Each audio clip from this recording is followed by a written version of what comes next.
Hello दोस्तों मैं आप सबको आपके YouTube चैनल मिस्टर क्लास में एक बार फिर से स्वागत करता हूं। हम लोग दोस्तों क्लास 10 के इम्पोर्टेंट क्वेश्चंस को इस सीरीज में सॉल्व कर रहे हैं। जैसा कि इस सीरीज में हमने बताया था कि सभी इम्पोर्टेंट क्वेश्चन हम लोग यहाँ पर सॉल्व करेंगे जब तक आपके मैथ्स का पेपर कंप्लीट नहीं जाते हैं। तो इस सीरीज में आपको हिंदी और इंग्लिश दोनों लैंग्वेज में क्वेश्चन देखने को मिलेगा। जैसा कि बोर्ड पे मैंने लिख दिया है, इंग्लिश लैंग्वेज में क्वेश्चन लिखा हुआ है और आपके स्क्रीन पे हिंदी लैंग्वेज में क्वेश्चन आएगा दोस्तों। तो चलिए इस क्वेश्चन को समझते हैं और यहाँ पर पढ़ते हैं क्या करना है, ये भी हम आपको यहाँ पर बतलाते हैं दोस्तों। तो लिखा हुआ है कि two circle touch each other externally at P. ठीक है, दो सर्कल है एक दूसरे को बाहर वाले पार्ट से टच है। ठीक है दोस्तों, और जहां पर टच है उसको पॉइंट पी दे दिया गया। एक छोटा सर्कल बना देता हूं यहाँ पर दोस्तों, ठीक है, और एक सर्कल ये बना देता हूँ छोटा सा। दो सर्कल है और इस पॉइंट पर पी, ये पॉइंट क्या है, पी है। बोल रहा है कि एक्सटर्नली एट पी। दो सर्कल किसी न किसी भाग से अटैच है, टच कर रहे हैं, तो हमने पी पॉइंट मान लिया है। A B is a common tangent to the circle touching that at A, ठीक है, एंड बी। तो यहाँ पर देखिएगा ए बी एक टेंजेंट मान लीजिए, ठीक है, दोनों का क्या हो जाएगा, कॉमन टेंजेंट हो जाएगा। बात समझिएगा, इसके लिए भी टेंजेंट होगा, इसके लिए भी। तो ये पार्ट ए हो जाएगा, ये पार्ट बी हो जाएगा। तो ये बात समझ आ गई, ये बात समझ आ गई। अब एक काम करते हैं दोस्तों, यहाँ से एक लाइन ये ड्रॉ करते हैं और एक लाइन यहाँ से ये ड्रॉ करते हैं। ठीक है, बहुत छोटा चित्र बन जाएगा लेकिन आपको दिखना चाहिए। ठीक है दोस्तों, छोटा है, मुझे पता है कि छोटा चित्र बन गया है लेकिन आपको यहाँ पर समझना पड़ेगा। ठीक है, A B is a common tangent to the circle touching them at A and B. ठीक है, फाइंड द वैल्यू ऑफ, अब देखिए वैल्यू क्या निकालना है, एंगल ए पी बी क्या होगा, मतलब ए पी बी, ये एंगल हमारा निकालना है, ये एंगल फाइंड करना है। ठीक है, तो दोस्तों अब सबसे पहले हम क्या करेंगे, एक लाइन हम यहाँ से मिलाएंगे। ठीक है, यहाँ से एक लाइन हम मिलाएंगे, यहाँ से एक लाइन। ठीक है, इसको हम मान लेते हैं सी, इसको क्या मान लेते हैं सी। ठीक है, तो देखिएगा A B perpendicular A B, मतलब मैं ऐसे लिखूंगा सी पी परपेंडिकुलर है ए बी पे। ठीक है, और साथ साथ क्या है, साथ साथ ये भी देखिएगा कि ए सी जो है वो सी पी बराबर है। क्यों, क्योंकि टेंजेंट है। क्या है, आप समझ गए, अगर पढ़े होंगे तो आपको पता होगा कि टेंजेंट ए बी और मतलब जो टेंजेंट होता है सर्कल के वो बराबर होते हैं। तो ए सी और सी पी टेंजेंट है, इसी प्रकार सी बी बराबर हो जाएगा सी पी के। A B that is a tangent. यहाँ तक बात समझ आ गई, यहाँ तक बात समझ आ गई, मतलब कि ये लाइन इसके बराबर है और ये इसके बराबर है। अगर हम लेट कर लें angle A equal to alpha और angle B equal to beta. ठीक है, मैं लेट क्या है, बीटा है, तो थोड़ा सा ध्यान दीजिएगा। मैं रेड मार्कर निकाल लेता हूँ, ये मेरा क्लियर हो दोस्तों। ठीक है, देखिएगा एंगल ए क्या है, अल्फा है, एंगल बी क्या है, बीटा है। तो मुझे बता दीजिएगा कि अगर आपने थ्योरम पढ़ा है कि ए सी बराबर है सी पी के, ए सी बराबर है सी पी के, तो ये वाला एंगल भी क्या हो जाएगा, इक्तुस एंगल का। अगर ये अल्फा है तो ये भी अल्फा हो जाएगा, मतलब कि एंगल ए बराबर हो जाएगा एंगल पी के, बराबर कितना हो जाएगा, अल्फा हो जाएगा। बात सही है, दो भुजाएं बराबर होती हैं सॉरी, दो साइड बराबर होते हैं तो उनके द्वारा बनाए गए एंगल्स भी बराबर होते हैं। बार बार मैं आपको रिपीट करा रहा हूँ।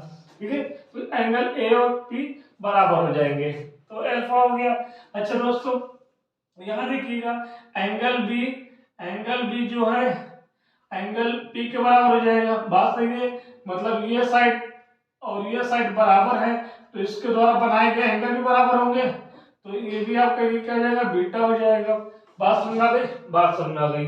ठीक है, तो ये इक्वेशन और ये इक्वेशन आप दो इक्वेशन मान लीजिएगा। अब देखिएगा सबसे बड़ी बात है कि मैं triangle A P B, in triangle A P B आप हिंदी में लिखोगे त्रिभुज ए पी बी में। ठीक है, अब देखिएगा ट्रायंगल का आपको पता है कि ट्रायंगल के 3 एंगल होते हैं, तीनों एंगल का सम कितना होता है 180 डिग्री होता है, पता है आपको। तो यहाँ पर देखिएगा angle A plus angle P plus angle B equal to 180 degree. ठीक है दोस्तों, हम यहाँ पे पूरा ट्रायंगल ले रहे हैं, ये पूरा हम ट्रायंगल ले रहे हैं। तो ये वाला एंगल आएगा, ये वाला एंगल पी ये पूरा होगा, बात समझिएगा, एंगल पी ये पूरा होगा। यहाँ तक क्लियर है। जब एंगल पी ये पूरा होगा तो एंगल ए कितना है, तो बोलोगे सर अल्फा है। एंगल पी कितना जाएगा, इधर इधर ये छोटा सा अल्फा है, इधर ये छोटा सा बीटा है, तो यहाँ पर एंगल पी क्या जाएगा, अल्फा प्लस बीटा हो जाएगा। इसी प्रकार एंगल बी कितना है, बीटा है, इसका टू 180 डिग्री। बात समझ आ गई, बात समझ आ गई। यहाँ क्लियर हो गया। तो मुझे बताइए कि ये अल्फा है और ये अल्फा है, तो कितना आ जाएगा, अल्फा 2 बार लिखा हुआ है तो यहाँ पे कितना आ जाएगा 2 अल्फा आ जाएगा, प्लस का यहाँ पर भी बीटा है वहां पर बीटा है, तो बीटा प्लस बीटा क्या हो जाएगा 2 बीटा हो जाएगा, इसका टू 180 डिग्री। तो मुझे ये बता दीजिए कि 2 अगर कॉमन ले लूंगा तो बिल्कुल आ जाएगी, तो अल्फा प्लस बीटा आ जाएगा, इसका टू 180 डिग्री। 2 से जब इसको काटोगे तो कितना आएगा 90 डिग्री, अल्फा प्लस बीटा इसका टू कितना आ जाएगा 90 डिग्री आ जाएगा। अच्छा अल्फा प्लस बीटा है क्या, तो बोलोगे सर जी एंगल पी, मैं पी को पूरा लिख दूं A P B, A P B क्या है, ये आपके इधर अल्फा इधर बीटा है, तो ए पी बी क्या हो जाएगा अल्फा प्लस बीटा हो जाएगा। अच्छा अल्फा प्लस बीटा की वैल्यू क्या आई है 90 डिग्री आई हुई है, तो इस क्वेश्चन का जो आंसर होगा वो 90 डिग्री होगा। बात समझ में आ गई, बात समझ में आ गई। मैं आपको फिर बता दूं ये क्वेश्चन इंपॉर्टेंट है, ठीक है, ये इंपॉर्टेंट है, आप इसको लगा लीजिएगा, पेपर में बन भी सकता है। क्वेश्चन में आप एक बार लगा लो, क्वेश्चन ज्यादा टफ नहीं है, बहुत इजी है, बस आपको थोड़ा सा बेसिक कॉन्सेप्ट याद करना है, ठीक है। जैसा कि क्वेश्चन बोला गया था, फिर से एक बार समझ लीजिएगा, 2 circle touch each other externally at P, मतलब 2 सर्कल है एक दूसरे को बाएं भाग टच करते हैं, जहां पर ये बाएं भाग टच कर रहे हैं उस पॉइंट को पी बोला गया है। बोला गया कि A B is a common tangent to the circle touching that at A and B, एक टेंजेंट ए बी है जो दोनों सर्कल को मतलब मिलाते हुए एक टेंजेंट बना रहे हैं, ठीक है। तो find the value of A P B. तो सबसे पहले मैंने आपको बताया कि ए बी क्या टेंजेंट है, दोनों सर्कल को टच कर रहा है, मैंने क्या किया त्रिभुज बना दिया, पी से ए मिलाया है और पी से बी मिला दिया, बना दिया। मैंने एक लाइन ड्रॉ किया है, एक लाइन ड्रॉ किया है, मैंने कहा कि जो सीपी है वो परपेंडिकुलर है ए बी के। फिर उसके बाद मैंने बेसिक अल्फा और बीटा को एंगल लेट कर लिया है, अगर ये वाली साइड बराबर है तो इनके द्वारा बनाए गए एंगल भी बराबर होंगे।